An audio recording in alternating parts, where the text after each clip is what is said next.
subscribe sannan ka danna mata ƙararrawa domin samun sababbin shirye-shiryen. Assalamu alaikum jama'a masu sauraron mu na cikin ƙasa da na ƙasashen waje a cikin wannan lokaci da muke baku wannan labari. Kokowa wadda an kai Manabil ta sanadin aure na Isaka da an kai, lalle kokowar nan ta wace lahiya, babu wani tsangwama da aka samu ciki wanda aka kira, kuma an zo an yi kokowa gaban manya wadda aka kira jiha uku, inda aka kira Nazifi Ibrahim, aka kira Zugal na Maradi, sa'an nan aka kira Yahaya Kaka. To Allah ya sa Yahaya Kaka bai samu zuwa ba, sai an ka aza Almiha'u wuri ne, sai suka yi karo da 'yan doso su guda uku. 'Yan doson nan guda uku, na farko akwai Isiyaku Musa, akwai Lawali dan Tela, Lawali dan Tambai, sa'an nan akwai Ali Saini. To su za su kara da waɗanga guda uku. In suka kara da waɗanga guda uku sai a gani wane ne ya cancanta a yi ma kyaututtuka, amma ga alama ina ganin layya da in ba ta koma hawa ba, saboda duk abin da an ka tsara duka an ka gama ran nan, masu masaukin baƙi ai ba su kwana ba, aiki lalacewa yi.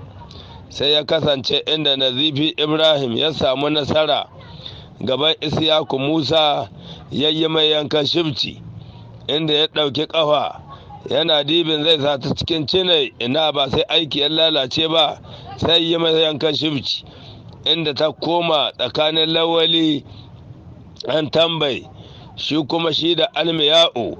Nan ne Lawali ɗan Tambai ana dibin Isiyaku Musa ga can aiki ya lalace, ba shi kenan ba sai ga Lawali zuwa, shi ma na aiki ya lalace mai, inda Almiya'u ya kwashe shi. Shi kenan masu masaukin baƙi Manabil sai sun ka koma kallo. Nan ne da Ali Saini ya rage da shi da Abdulrahman Zugal na Maradi, shi kuma nan na an kai mutuwa kasko, aiki ya lalace. Sai ga shi inda an kai alkawalin jika 40 za a ba su, abinda dai sun ka tabbatar sammin, sai suka samu jika 20. Saboda haka wannan kokowa an ƙare ke ta lahiya, kuma yanzu ga sunan har sun iso birnin Yamai, inda ake nan ana kwambala a can bukkoki. Dalilin haka sai mu ce Ubangiji Allah shi sa dukkan wanda ya yi kira ga kokowa an ka zo, to a cika alkawalin da duk an ka ɗauka, saboda gobe in ka yi kira sai a zo. Dalilin haka muke tura muku wannan labari a cikin wannan sahiya ta Laraba. Assalamu alaikum, daga na kuma mai da la'ilu ko gubce buza nake tura muku wannan labari. Kuma bayan haka nan kokowa wadda ake jira, wanga kohi na shugaban kofi wanda za a yi na Afirka, kuma na Afirka ce shine Lut African, wadda za a shirin yi a nan gaba. Daga nan zuwa kwana 9 gari zai cika da baƙi. Nan ne za a fara kokowa ranar 17 ga wannan wata da muke ciki. Dalilin haka 'yan uwa, dukkan wanda a ɗan ƙasa mai kishin ƙasa, yanzu a dawo a yi ƙasa aiki, a yi addu'a bisa ga 'yan Nijar wanda duk za su buga kokowa da sunan Nijar. Allah ya ba su sa'a, Allah ya ba Nijar wannan kofi da za a yi a nan cikin birnin Yamai. Dalilin haka 'yan kokowa guda 15 da Nijar ta ɗauka, a ɗiba cikinsu a ɗebe mutum 5. To a halin yanzu mutum 5 aka hidda, yanzu 10 ana birkiɗawa da suwa, saboda daga cikinsu a zo a tantance a gani wane ne ya kamata shahau wannan wuri.